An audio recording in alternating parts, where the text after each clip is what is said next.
You know what's wild? I spent almost a decade paying for everything, pretending it was us just so his parents wouldn't throw a fit. Guess how that worked out? A year ago, I was standing in a hotel ballroom I paid for, literally. I booked the damn thing on my Amex, watching my in-laws raise a glass to themselves and throw me under the bus in front of 200 people. But let me back up. 12 years ago, I met Marcus. Charming, tall, shy, painted like he was born in oil. We fell stupid fast, got married after 3 years. He moved into my one bedroom.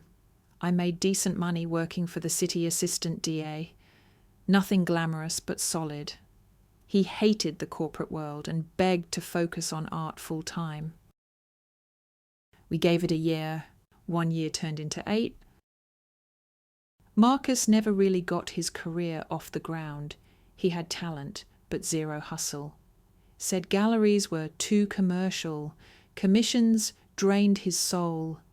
Eventually, we made a deal I'd handle the bills, and he'd run the house, cleaning, groceries, errands. No shame we were happy. He cooked better than me anyway. But there was always one catch.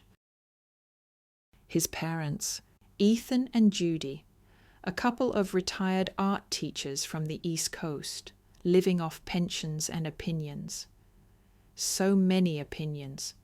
The kind who call everything bourgeois except their own backyard gazebo. They never liked me. Not sure if it was because I made more money or because I worked for the government.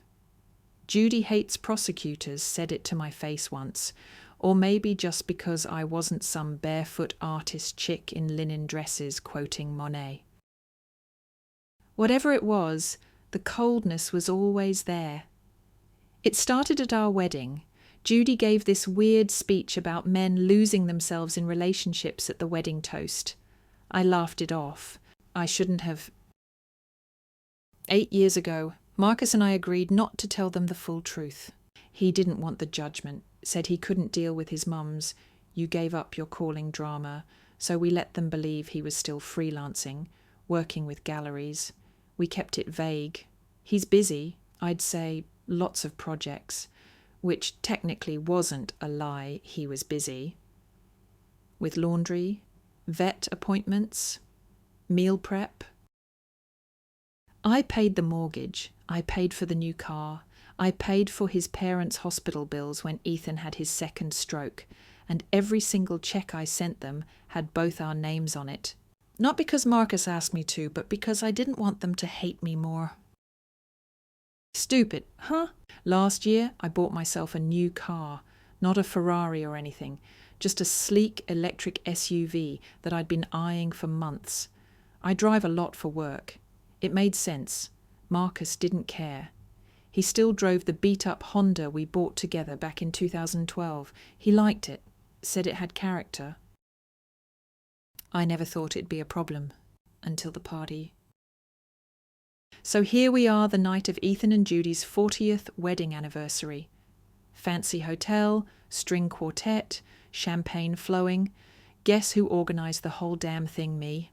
I negotiated with vendors, arranged the seating, even got their favourite gluten-free cake flown in from Vermont. I did it because Marcus asked, and I loved him. That's it. They gave a toast.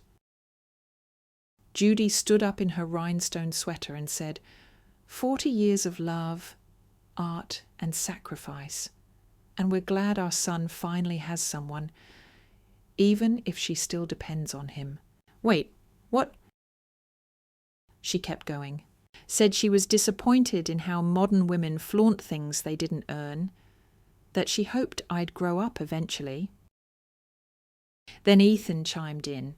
It's painful watching your son support someone who can't even dress modestly while he drives a clunker. They were talking about me in front of everyone, friends, cousins, old students, no filter. I froze. I looked at Marcus. He looked like a deer in headlights. People stared. I was humiliated. But I didn't walk out. I walked up, grabbed the mic. Hi, I'm Danny. I'm the modern woman who planned this event. paid for the venue, the cake, the wine you're sipping. And also, surprise, I've paid your bills for the last 8 years, every vacation, every hospital copay, every bottle of overpriced Riesling you accidentally added to the grocery list. Silence. I kept going. Marcus hasn't worked since 2015. That was our mutual choice. Because I make 6 figures and he keeps our life together at home. He didn't give up art. He chose peace. You didn't lose a son to a selfish wife. You just never tried to get to know the woman keeping your lights on. I finished with a smile. So yeah, enjoy the cake. It's gluten-free. And no, Judy, I don't depend on him. He depends on me. I dropped the mic. Literally. Didn't mean to be dramatic. I just didn't feel like handing it back. Marcus and I left. Didn't say goodbye. His phone blew up that night, texts from cousins saying, "Dude, what the hell? And your mom is a menace." I figured that was it, the last straw. The truth was out. We could finally breathe. I didn't know the real mess hadn't even started yet. We got home around 10:30 that night. I kicked off my heels and went straight to the kitchen, still in my blazer, poured a whiskey, and sat on the cold granite island like it owed me an explanation. Marcus didn't say much, just paced. Then finally, he sat down across from me and whispered, "I'm sorry." I said, "For what exactly? Your parents humiliating me in front of half the state or you not stopping them?" He didn't answer. I didn't press it. Honestly, I didn't even have the energy. It was like 8 years of biting my tongue just spilled out at once, and my brain was drained from holding that wall up so long. The next day, his parents called, not to apologise. Oh, no, that would be too easy. They called to say we ruined their night. Judy was crying. Ethan said I was manipulating Marcus with my money and emasculating him in front of his entire family. I put the call on speaker so Marcus could hear. To his credit, he finally spoke up, told them it wasn't manipulation, that this had been our decision from the beginning, that he was happy, that he wanted the life we had. But then, and this part still stings, Judy goes, "Of course you say that. She's trained you." Trained you?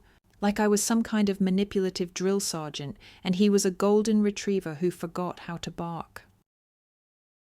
I laughed, not because it was funny, just one of those dead, bitter laughs that only comes out when you're too shocked to scream. Marcus hung up. They called back twice more. We didn't answer.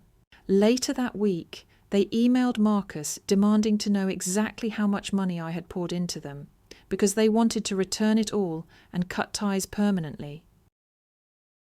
I stared at that email for 10 minutes. They wanted numbers. Fine, I gave them numbers. Every check, every vacation, every hospital bill, every gift I pretended was from both of us, down to the dollar. Total $78.06.42, plus interest, if we're being petty. I sent them an itemized PDF. Did I want the money back? Not really. Did I want them to see it all in black and white? Hell yes. They didn't reply. A week later, we blocked them on everything. Phones, emails, social. Marcus even removed them from his emergency contact forms. We booked a last-minute beach weekend, just the two of us, because honestly, I needed air, space, salt water, anything that didn't smell like disappointment and generational bitterness. That Saturday morning, we were 2 hours into the drive when I got a call from the alarm company. "Motion detected in your living room." I sat up so fast I spilled coffee on my jeans. Opened the camera app on my phone. Guess who it was? Judy and Ethan, outside our front door, holding bricks. I kid you not, bricks. They rang the bell for a full 10 minutes. When no one answered, Ethan grabbed a brick and shattered the bay window. Just smash, glass everywhere. Then Judy climbed through. Mind you, this woman has 2 artificial hips and a pacemaker, but she apparently felt agile enough to break and enter. We called the police immediately. Also called our neighbour, Melissa, who's this badass ex-firefighter with zero tolerance for drama. She went over and watched them from her porch with a GoPro strapped to her forehead, just in case. Cops got there in 20 minutes. Ethan and Judy were still inside.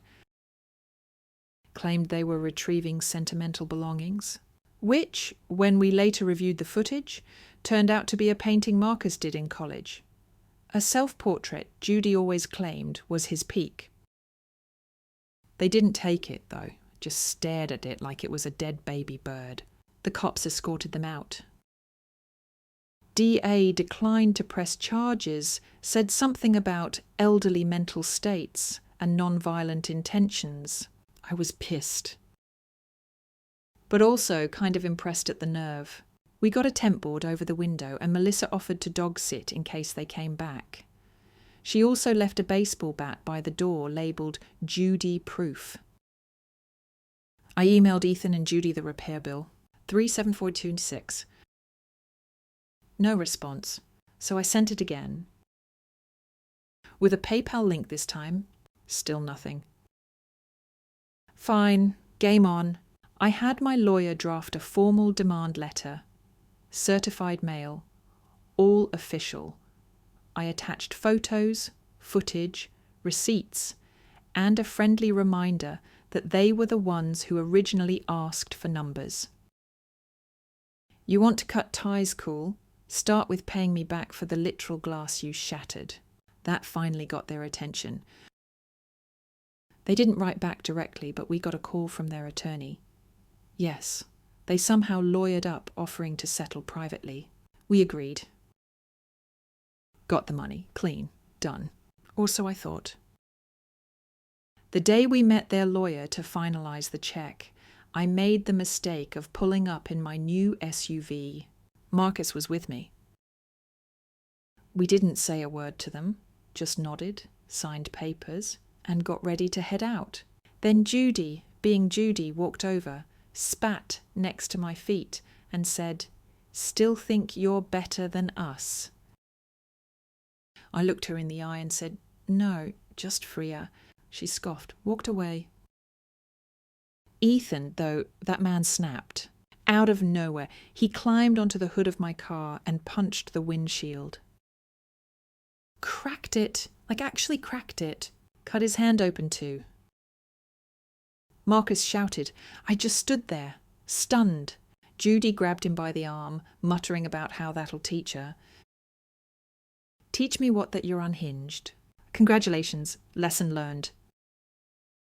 We didn't press charges that time either. It wasn't worth it.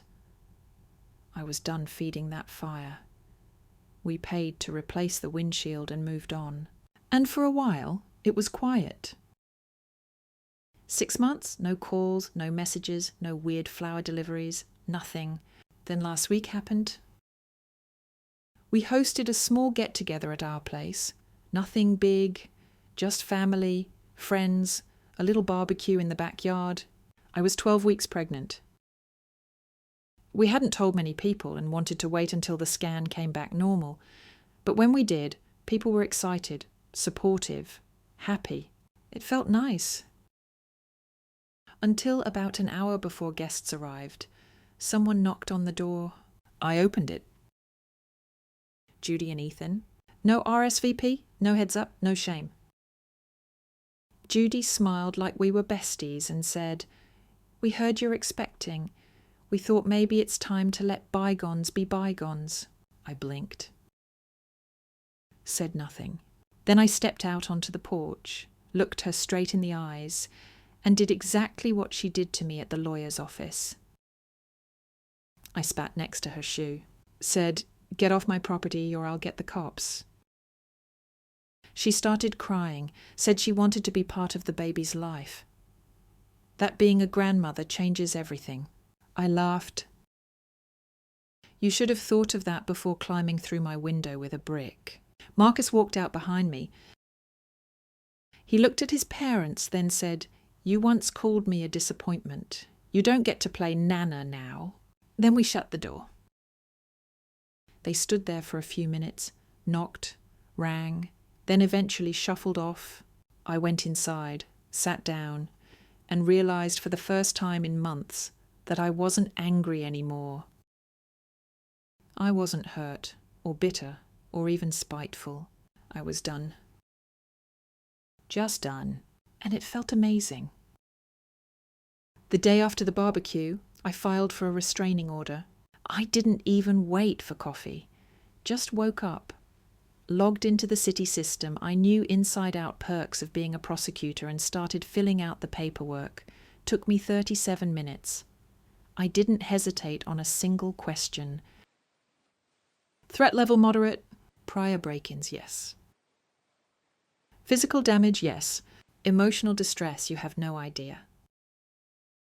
I attached the security footage, the smashed window, the windshield incident, the GoPro video, the emails, even the footage of Judy calling me a parasite at the retirement party. It wasn't revenge. It was protection. And honestly, it felt overdue. Marcus was quiet for most of that morning. He made breakfast, sat across from me while I clicked through the application like I was paying bills. Then, in the middle of eating, he finally said it. "You sure you want to do this?" I looked up. "Are you asking because you're worried about them, or because you're worried about you?" He winced, didn't answer right away, then finally said, "I guess both." I get it. They're his parents. You don't just hit delete on 30-something years of birthdays and homemade lasagna and childhood trophies, even if they're toxic, even if they're unhinged. I wasn't asking him to. I was just done letting them into my life and my babies. I told him, "You don't have to cut them off, but I do. And they're not getting near our kid, Marcus. Not ever." He nodded, slowly, didn't fight me. That meant more than he probably realized. 3 days later, the judge granted the restraining order. Temporary for now, but enforceable. They had to stay 300 feet away from our house, work, doctor's office, and once I submitted the OB's info, the hospital too. Marcus delivered the notice himself. I offered to hire someone, but he said no. I asked how it went. He said Judy didn't cry. She laughed. Said something about me being a manipulative lawyer bitch and how the baby will grow up to resent me. Cool. Add psychic to her resume. Ethan just looked at the paper, apparently didn't say a word, then tossed it on the kitchen counter like junk mail. After that, silence. Which honestly was fine. About a week later, I got this random email from a woman named Caroline. She introduced herself as Judy's cousin, said she hadn't spoken to Judy in years, but someone sent her a clip of my speech from the party. Apparently, one of the grandkids posted it on TikTok. It had, 80,000 views. Great. She said I don't usually get involved, but I wanted to say I think you did the right thing. Judy's been like this forever. Always needed someone to blame. Glad someone finally said it out loud. I stared at the message for a solid minute before responding. Just typed, "Thank you. That means more than you know." Hit send, cried a little. It was the first time someone from their side had ever acknowledged I wasn't crazy. After that, the shift happened slowly. Marcus and I started talking about the future more. Not just baby names and stroller options, real stuff. Where we'd live long term. What kind of parents we wanted to be. Whether we'd keep pretending to be okay with his family, pretending we didn't exist. I could feel something cracking open in him. He stopped making excuses for them, stopped using the word complicated, started using words like manipulative and damaging and enabling. It was weird watching him wake up. In a good way, but still weird. Like watching someone realize their favorite childhood show was actually kind of racist and mean-spirited the whole time, and you were the only one who noticed. One night we were laying in bed and he whispered, "Do you think I was weak for letting them talk to you like that for so long?" I turned to face him. "No, I think you were scared and trained, but you're not weak. You're just done now." He nodded, didn't say anything else. And that was enough. By the second trimester, I was sleeping better. The house felt lighter. Even though nothing had physically changed, I didn't realize how much energy I'd spent walking on emotional eggshells until I finally stopped doing it. I could breathe again. My chest didn't ache randomly at 2 a.m. I could open my phone without flinching. And I know that sounds small, but if you've ever been hated by people you were forced to smile at for years, you get it. There's a kind of freedom in finally letting them go. Then came the email. It showed up in Marcus's inbox late one night. No subject line, just a PDF. Titled Reimbursement Breakdown. I thought it was spam, almost deleted it. But nope, it was Judy's list. A full spreadsheet of every dinner they'd ever paid for in our early dating years. Every Christmas present. The cost of hosting our wedding rehearsal dinner. Even an estimate of the electric bill during the 6 months Marcus lived in their guest room after college. Total 8,740.14. No joke. There was even a line item for emotional labour 3 years of disappointment. They'd valued it at $1,500. I laughed so hard I choked on my tea. Marcus didn't laugh. He just shook his head and said, "They really believe it, don't they?" I said, "Yeah, they do, but we don't have to." We never replied. I framed the PDF and hung it in the garage. Right above the diaper shelf, call it closure. One night, while sorting baby clothes, I looked at Marcus and said, "Do you think they'll ever show up again?" He paused, then said, "If they do, they'll regret it." Not in a threatening way, just solid, certain. Like he finally believed I was worth protecting. Like he finally believed he was. That was the night I knew we'd be okay. Not perfect, not healed, but okay. Last weekend, we went to a family baby shower on my side. It was sweet, chill. My cousins brought cupcakes. My grandma cried when we showed her the ultrasound. At one point, my uncle pulled Marcus aside. Said, "Takes a real man to know when to step back so someone else can step forward." I watched Marcus nod. He didn't deflect, didn't make a joke, just said thank you.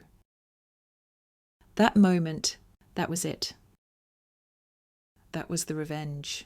Not the restraining order, not the spreadsheets, not even the speech. It was peace. That's what they can't take from us. And that's what they'll never have. A month after the baby shower, something shifted in me. I don't know how to describe it exactly, but it was like I stopped waiting to be liked. By them, by anyone, really. I wasn't angry anymore, just done. The kind of done that doesn't slam doors or scream into pillows. It just closes tabs in your brain, permanently.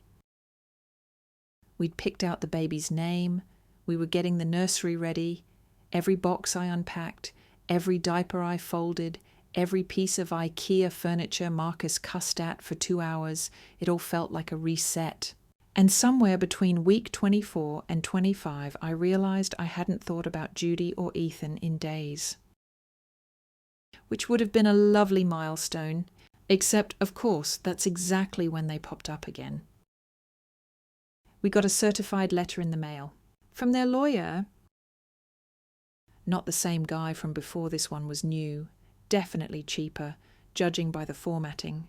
They were formally requesting a family mediation to address potential future involvement in the life of their unborn grandchild. I actually laughed when I read it, like audibly laughed, choked on a raspberry. Marcus didn't find it as funny. He read it twice, got this look on his face. The The kind of look you make when someone tells you your dog has fleas and herpes, just pure disbelief and exhaustion. Do they seriously think we're going to sit down and discuss visitation like they didn't break into our house with a brick? Apparently, yes, that's exactly what they thought. Their letter said it would be regrettable to escalate to court, that they were willing to be civil, that no grandparent should be robbed of their legacy. Legacy. That word again, always legacy with them. As if being related entitles you to everything. We met with our lawyer the next day. He looked at the letter, raised an eyebrow and said, "They have no case, but I'll humour them." He wrote up a response so sharp it could cut steel. In it he reminded them of the break-in with video proof, the restraining order, the public harassment, the financial reimbursement spreadsheet they'd sent us. Yep, that made it into the file. Then he closed with any further contact regarding this matter will be considered harassment and pursued accordingly. This child will not be used to negotiate legacy access. Mick dropped. We mailed it, signed for delivery, then went back to our lives. But the whole thing got me thinking. Legacy, Okay, let's talk about mine. So here's something I hadn't told a lot of people, not even Marcus at first. 3 years ago, I started a fund. Nothing dramatic, just a savings account at first, then an investment portfolio. Now it's a full non-profit. It's called the Switchboard. Named after my mum, who worked as a literal switchboard operator back in the day, patching in people's calls while raising 2 kids solo. The mission's simple: provide legal and emergency housing support to women who've been financially gaslit by their own damn families. I seeded it with some of my bonus money, grew it slowly, quietly. Last year I made it official. This year I decided to make the first donation in our daughter's name, $10,000 to start. Then I wrote a blog post on the website. Didn't mention Judy or Ethan by name, obviously. But I did write about what it feels like to be told you're a parasite while you're paying the bills. I included one quote.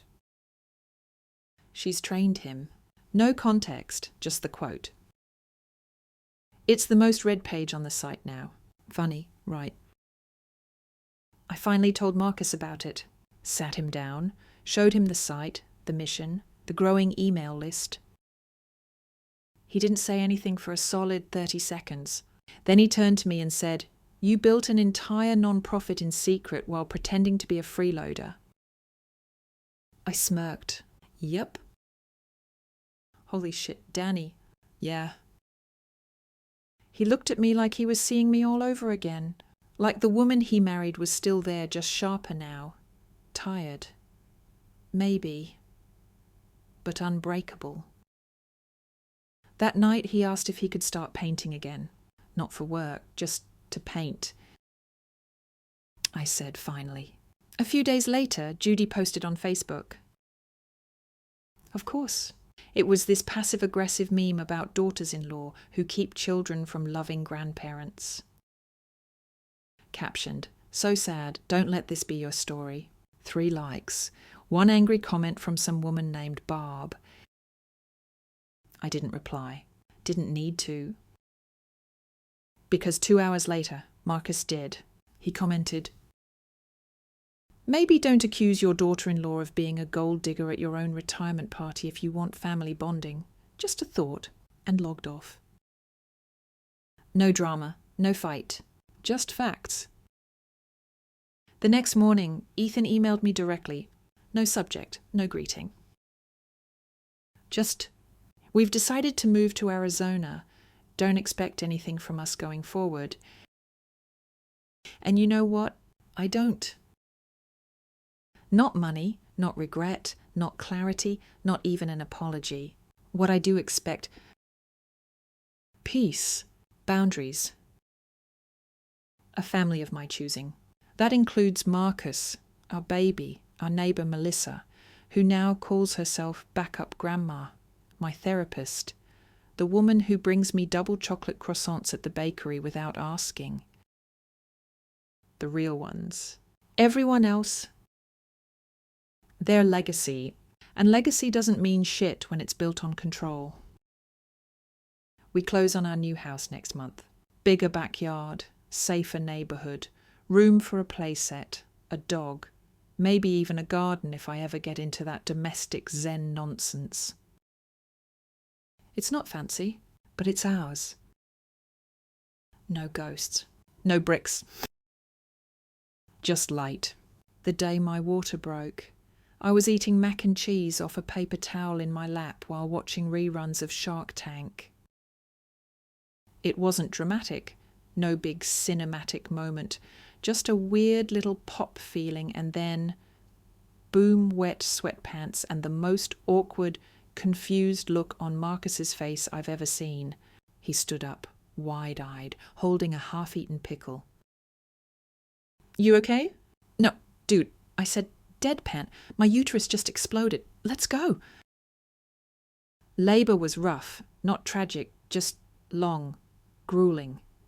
26 hours of clenching and breathing and nurses checking my cervix like it was a hotel room someone lost the keys to. But here's the thing.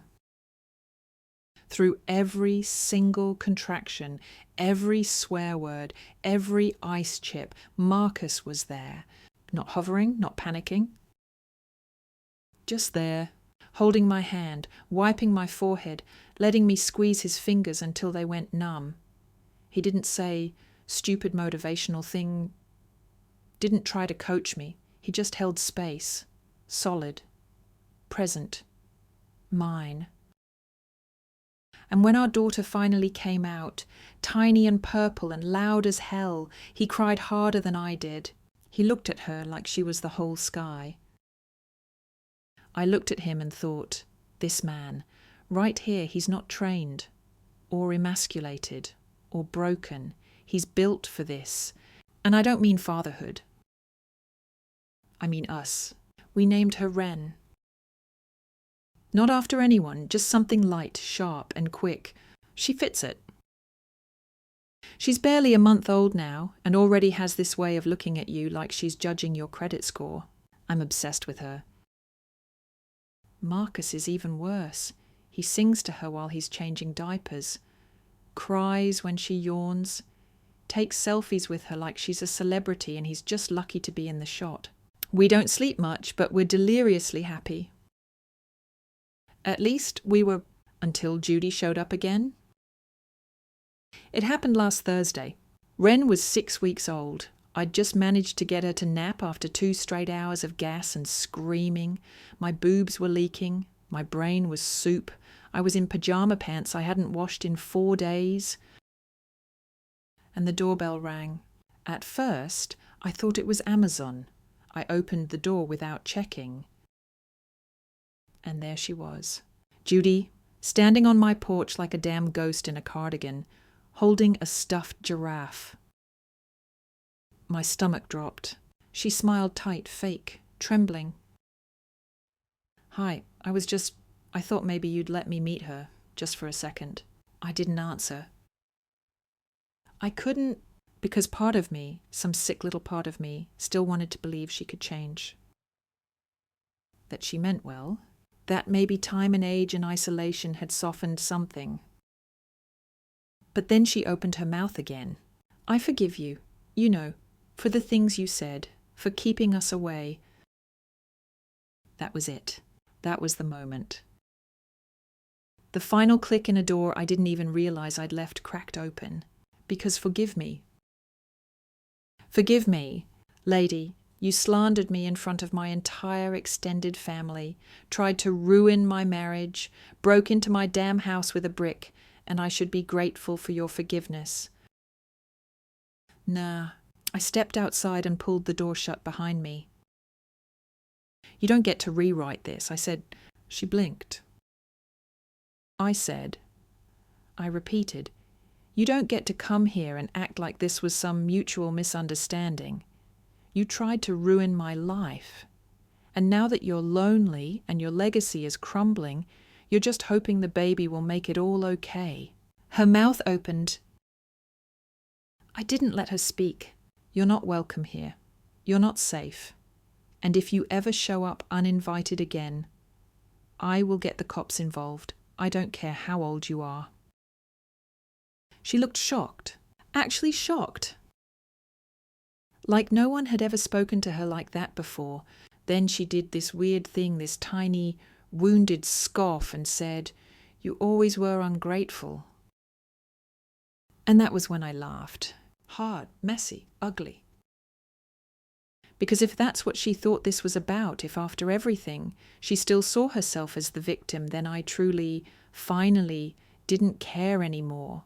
"Go home, Judy," I said, "and don't come back." Then I went inside and locked the door, sat on the floor, let myself cry for 5 whole minutes, then went upstairs, picked up my daughter, and felt lighter than I had in a decade. That night Marcus asked me what happened. I told him everything. He didn't say much, just took my hand, kissed my knuckles, and said, "I'm proud of you." I said, "I'm proud of us." Because this version of us, this us who doesn't flinch, who doesn't apologize for existing, who isn't waiting to be invited to the damn table, this is the strongest we've ever been. A few days later, we mailed a copy of the restraining order update to Judy's address. Updated to include Ren, new legal language that made it crystal clear under no circumstances, ever, is she to come within 300 feet of our child. And then we moved on, for real this time. Sometimes people ask me if I regret anything, if I wish we'd told the truth sooner, cut them off earlier, done it differently. The answer, sure, in theory. But the truth is, I don't think I would have been ready back then. You don't walk away from people like Judy and Ethan until you know you're allowed to, until you've sat in the guilt, examined it, and realized it was never yours to begin with. That takes time. It takes pain. It takes a baby, sometimes, or a glass door shattered by a brick, or a Facebook meme with one too many passive-aggressive cherries on top. But eventually, you stop trying to fix it. You stop wanting peace with people who only feel powerful when you're small, and you build your own peace instead.